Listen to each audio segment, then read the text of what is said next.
Welcome আর welcome back to our channel happy high life. আমরা আজকে চলে এসেছি গোয়াতে। আপনারা দেখে বুঝতে পারছেন যে দীপ্তনীল ড্রাইভ করছে। আমরা ড্রাইভ করে গোয়াতে আসিনি, আমরা ফ্লাইটেই এসেছি। কিন্তু এখানে এসে আমরা রেন্ট আ কার বলে একটা অর্গানাইজেশন, নামটা বলে দেবো, সেখান থেকে আমরা গাড়ি রেন্ট নিয়েছি। তো আমরা নিজেরাই গাড়ি ড্রাইভ করে গোয়া পুরোটা ঘুরবো যতটা সম্ভব। আমরা আরেকটা ফোনে ম্যাপে ডেস্টিনেশন দিয়ে রেখেছি, আমাদের গুগল বলে দিচ্ছে যে কোথায় কোথায় যেতে হবে, সেই অনুযায়ী আমরা যাচ্ছি। আজকে আমাদের হোটেলে চেক ইন দুপুর 2টোর সময়, তো সেই জন্য আমরা একটুখানি আশেপাশটা একটু ঘুরে নেব চেক ইন করার আগে। দেখি কোথায় যাওয়া যায়, আর ব্লগেও সেটা দেখাবো।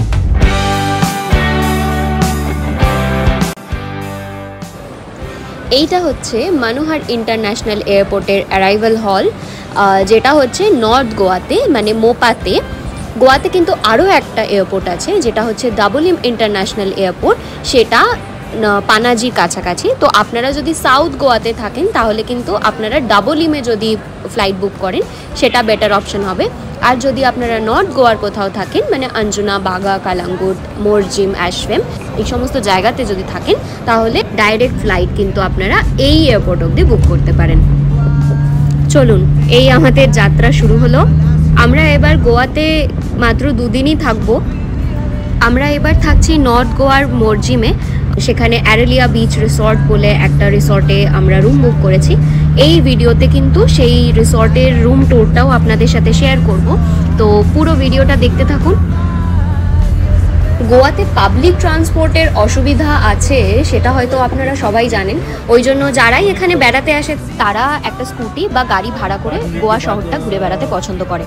আমরা যেহেতু ভীষণ গরম, সেজন্য গাড়ির অপশানটাই প্রেফার করেছি।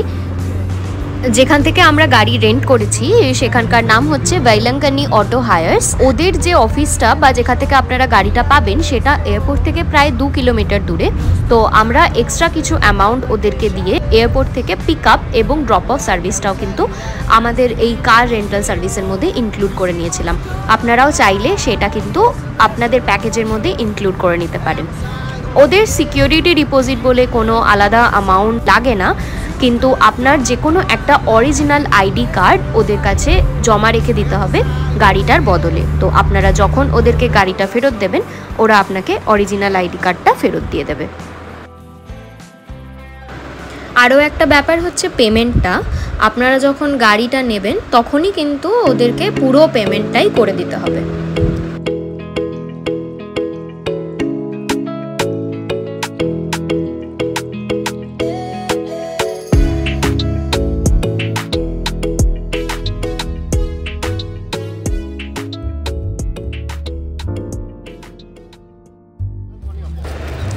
আমরা এখন এসেছি ব্যাসিলিকা অফ বম জেসাস, যেটা হচ্ছে ওল্ড গোয়াতে।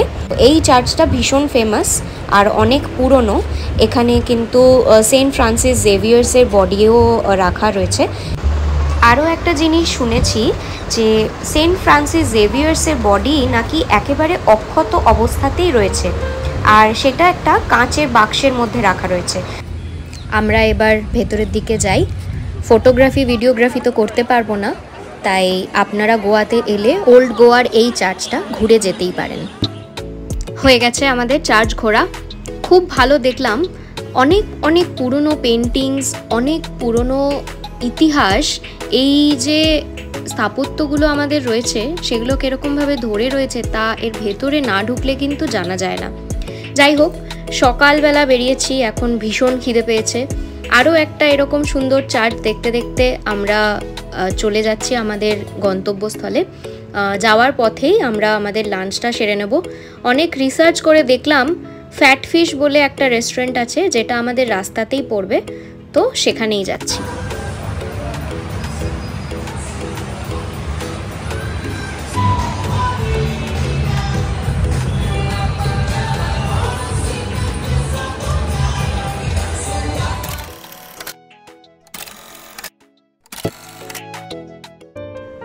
খাওয়া দাওয়ার পর্ব শেষ, এইবারে চলেছি আমরা হোটেলের পথে।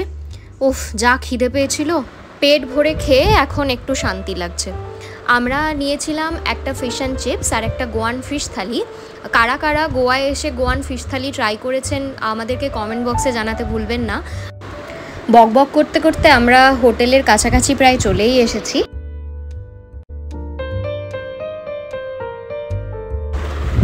এই যে আমাদের হোটেল, মানে রিসোর্টের নাম হচ্ছে অ্যারালিয়া রিসোর্ট বাই স্টোনউড।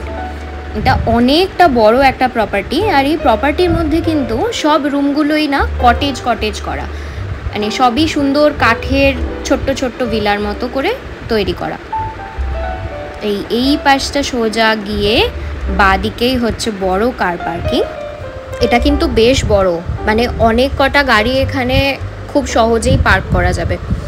আর কার পার্কিংয়ের পাশেই রয়েছে এরকম একটা সুন্দর গাছ দিয়ে ঘেরা একটা লন। একটু বিকেলের দিকে বা ঠান্ডার ওয়েদারে এই লনে কিন্তু অনেকক্ষণ সময় কাটানো যাবে, কিছু ব্যাডমিন্টন, ক্রিকেট, ফুটবল খেলা যাবে। এই সামনে ডান দিকে এটা হলো হোটেলের রিসেপশন, আর এই যে সোজা রাস্তাটা চলে যাচ্ছে এর দুধার দিয়েই কিন্তু কটেজগুলো সুন্দরভাবে সাজিয়ে গুছিয়ে তৈরি করা। প্রত্যেকটা কটেজের সাথেই ব্যালকনি রয়েছে, এবং আমার বাঁ দিকের কটেজগুলোতে দুটো করে ফ্লোর রয়েছে, আর ডান দিকের কটেজগুলোতে ভিলা মতো সিস্টেম করে করা, তাই একটা করেই ফ্লোর রয়েছে।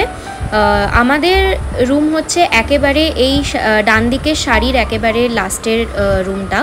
এখানে এত সুন্দর পরিবেশ, অনেকে কিন্তু আমি দেখলাম এখানে রিলও বানাচ্ছে। তো এখানে বিভিন্ন রুমের ক্যাটাগরি রয়েছে, গার্ডেন ভিউ রুম, পুল ভিউ রুম। যেগুলো ওপরের ফ্লোরে আছে সেটার ট্যারিফ আলাদা, যেগুলো নিচের ফ্লোরে আছে সেটার ট্যারিফ আলাদা। তো আপনারা অবশ্যই রিসোর্টের ওয়েবসাইট থেকে কীরকম কি রুম রয়েছে, তার কীরকম ট্যারিফ রয়েছে সেটা দেখে নিতে পারেন। এই যে চলে এসেছি আমাদের ভিলাতে। আমাদের ভিলার নাম্বার হচ্ছে 222। আমাদের ভিলার পাশ দিয়েই যে রাস্তাটা চলে গেছে আবার ঘুরে, সেদিকটা দিয়ে কিন্তু সুইমিং পুলে যাওয়া যায়। এখন দুপুরবেলা তো, তাই অনেকেই হয়তো বিচ থেকে ফিরছেন বা পুল থেকে ফিরছেন, আর অনেকেই ফ্যামিলি মেম্বার্স গ্রুপে এর সাথে এসেছেন, তো তারা এখানে গল্প করছেন। সর্বনাশ করেছে, বাঁ দিক দিয়ে অনেক কটা নারকোল গাছ সাজানো, প্রত্যেকটাতে লেখা কশন ফলিং কোকোনাটস। এই যদি টুপ করে একটা নারকোল আমার মাথায় পড়ে বা কারুর মাথায় পড়ে, তার তো গোয়া ট্রিপ গেলই, মাথায় একটা আলু নিয়ে ঘুরতে হবে। সুন্দর সুন্দর জামা কাপড় পরে মাথায় একটা আলু নিয়ে ছবি তুলতে হবে। যাই হোক, চলে এসেছি প্রায় সমুদ্রের কাছে। এই রাস্তাটা দিয়ে গেলেই কিন্তু একেবারে সমুদ্রে চলে যাওয়া যায়। ওই যে সমুদ্র দেখা যাচ্ছে, দেখতে পেলেন? এইখানে লোকজন এত সুন্দরভাবে বাগান পরিচর্যা করে, এই যে এখন ওরা একটা বড় পাইপ দিয়ে প্রত্যেকটা গাছে সুন্দর করে জল দিচ্ছে। যাই হোক, এই যে ছোট্ট করে লেখা ওয়ে টু বিচ শ্যাক, আমার ডান দিক দিয়ে সোজা চলে গেলেই বিচে কিন্তু পৌঁছে যাওয়া যাবে। এখন এই গরমের মধ্যে বিচে গিয়ে কাজ নেই, বরং তাড়াতাড়ি রুমে যাই, ফ্রেশ হয়ে একটু রেস্ট নিয়ে বিকেলবেলা আরাম করে বিচে যাব। ও হ্যাঁ, আর এখন রুমে গিয়ে আপনাদেরকেও দেখিয়ে দিই যে আমাদের রুমটা কেমন এবং রুমের মধ্যে আমাদেরকে কি কি দিয়েছে হোটেল থেকে। চলে এসেছি রুমের কাছে। যেমন বললাম, আমাদের ভিলার নাম্বার হচ্ছে 222। এইরকম ছোট্ট একটা বারান্দার বাঁ দিকে একটা ক্লোথ ড্রাইং র্যাকও দেয়া, যদি জামা কাপড় শুকোতে দেওয়ার দরকার হয় সেটা কিন্তু ব্যবহার করতে পারেন। এইরকম একটা ছোট্ট কটেজের মতো একটা ঘর, যেটার মধ্যে রয়েছে একটা queen size bed, lamp shade. দীপ্তনীলকে ঘরের বাইরে বার করে দিয়েছি যাতে আমি ঘরটা দেখাতে পারি। এই দিকটা রয়েছে দরজা, আর ওই যে হ্যালো বলছে, এই দিকটা রয়েছে দরজা, আর দরজার পাশেই রয়েছে একটা ওয়ার্কিং ডেস্ক, যেটার মধ্যে কফি, চা তৈরি করার জিনিসপত্র, কেটল, জলের বোতল, এই সমস্ত রাখা রয়েছে। তার পাশেই রয়েছে টিভি ক্যাবিনেট, টিভি, আর বেডের দুপাশে রয়েছে বেড সাইড টেবিল, একটা চেয়ার দিয়েছে, ছোট্ট একটা টেবিল দিয়েছে, টি টেবিল, ওপরে সুন্দর 3টে পেন্টিং লাগানো, ওপাশে একটা ফুল সাইজ মিরর, আর এইখানে আমাদের ওয়াশরুমের দরজা, যেটা প্রায় মিশেই গেছে। পুরো বাড়িটাই কিন্তু কাঠের। ও, এখানে আবার একটা স্ক্যানার দেওয়া, রিভিউ দেওয়ার জন্য। এখানে একটা ছোট্ট টেবিল রাখা, এই টেবিলটা ভীষণ ইউজফুল, জামা কাপড়ের ট্রলিটা রাখার জন্য খুব কাজে লাগে। আর এখানে টিভি ক্যাবিনেটের তলায় একটা ছোট্ট ক্যাবিনেট যেখানে রাখা রয়েছে মিনি ফ্রিজ, যেটা যথারীতি ফাঁকা। আর এই পাশে রয়েছে আলমারি, আলমারির ভেতরে রয়েছে একটা লকার। যদি আপনারা আপনাদের কোনো ভ্যালুয়েবলস, পার্স, টাকা পয়সার মধ্যে রাখতে চান অবশ্যই ব্যবহার করতে পারেন। আমরা কোথাও গিয়ে লকারটা ব্যবহার করি না, কারণ যদি পাসওয়ার্ড ভুলে যাই তাহলে সেই সমস্ত জিনিস হোটেলের লোককেই দিয়ে চলে যেতে হবে। এইবার চলে যাচ্ছি ওয়াশরুমে। ওয়াশরুমটা ভীষণ ক্লিন এবং ভালো ভালো হোটেলে যা কিছু অ্যামিনিটিস দেওয়া থাকে সেই সবই কিন্তু রাখা রয়েছে। এই পাশে একটা শাওয়ার এরিয়া, ওপরে টাওয়েল র্যাক, টাওয়েলস রয়েছে, টয়লেট্রিজ। এখানে একটা সোপ র্যাকও দিয়েছে কিন্তু সোপটা দেয়নি। Shower, hand shower, shampoo, conditioner আর রয়েছে বডি ওয়াশ। এইবারে দেখি বেসিনের কাছাকাছি কি কি দিয়েছে। আচ্ছা, এখানে দিয়েছে দুটো প্লাগ পয়েন্ট, একটা হচ্ছে হেয়ার ড্রায়ারের জন্য আর একটা হচ্ছে বোধহয় রেজারের জন্য। এখানে একটা দিয়েছে শেভিং মিরর, একটা হ্যান্ড টাওয়েল র্যাক দিয়েছে কিন্তু হ্যান্ড টাওয়েলটা দেয়নি। এখানে একটা ক্যান্ডেল হোল্ডার দিয়েছে, দিয়েছে হ্যান্ড ওয়াশ আর বডি লোশন। এখানে দিয়েছে ডেন্টাল কিট আর শেভিং কিট, আর ওই পাশে দিয়েছে একটা টিস্যু বক্স। আরও একটা জিনিস দিয়েছে যেটা হলো একটা হাই স্পিড ফ্যান, যেটা চালিয়ে আপনি ওয়াশরুমে ঘন্টার পর ঘন্টা বসে থাকতে পারেন এবং সংসারে সহজেই অশান্তি লাগাতে পারেন। অতি গরমে ভুলভাল বকছি, এবার একটু ফ্রেশ হয়ে রেস্ট নিয়ে বিকেলে সমুদ্রের দিকে যাব। এই হচ্ছে আমাদের গার্ডেন ভিউ রুম। সুন্দর পাখির আওয়াজ, এই জিনিসটা খুব ভাল লাগছে। একটু চুপ করে দাঁড়ালেই পাখির আওয়াজে কিন্তু মনটা ভরে যাচ্ছে। ঠিক আছে, আবার বিকেলে দেখা হবে। আমরা এখন বিকেলবেলা হাঁটতে বেরিয়েছি, মানে বিচের দিকে যাচ্ছি এখন। সব কটেজ ফটেজ করা, বেশ ভালো। আমি একটু ঘুরিয়ে দেখ।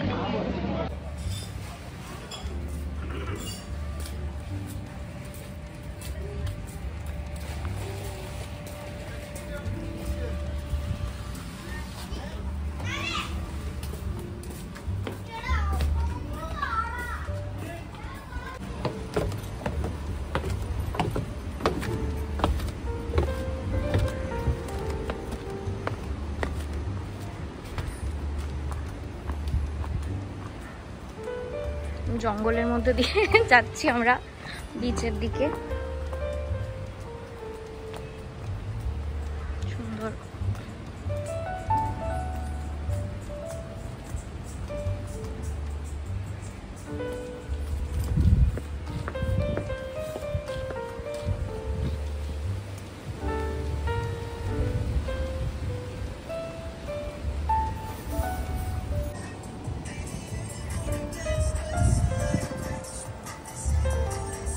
এই যে আমরা এখান দিয়ে বেরিয়ে এলাম,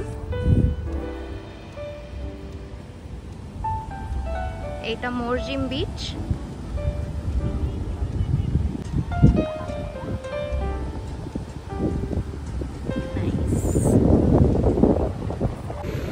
খুব হাওয়া দিচ্ছে।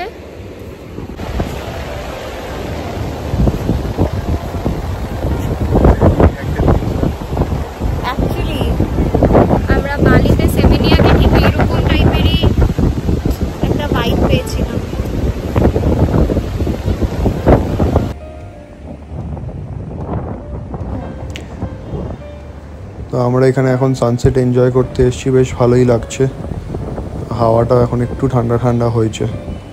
তো এই সানসেট এনজয় করতে করতে একটা জিনিস বলে রাখি আপনাদের, আমরা যে রুমটা নিয়েছি এই হোটেলটায়, সেইটা হচ্ছে classic room garden view. And এইটা আমাদের পড়েছে হচ্ছে 3600 ইনক্লুডিং ট্যাক্স। আমরা বুক করেছিলাম আগোডা থেকে। এছাড়াও আরও বিভিন্ন ওয়েবসাইটে যেরকম মেক মাই ট্রিপ, আইবিবো, এগুলোতেও রয়েছে।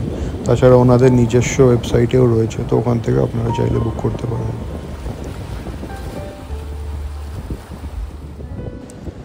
আমরা এখানে বসে বসে একটু ইভিনিং স্ন্যাক্স এনজয় করছিলাম বিচের মধ্যেই একটা শ্যাকে। বেশ ভালোই লাগছিল। সন্ধে গড়িয়ে এখন রাত হয়ে গেছে, তো আমরা এবার আস্তে আস্তে উঠবো। আর এটাই আমাদের এই ভিডিওর শেষ। তো দেখা যাক, পরের ভিডিওতে আবার একটা নতুন জিনিস নিয়ে আসবো আমরা। যদি ভালো লাগে আমাদের চ্যানেলটা আর আমাদের ভিডিওগুলো, তাহলে অবশ্যই লাইক, শেয়ার অ্যান্ড সাবস্ক্রাইব করে দেবেন হ্যাপি হাই লাইফে।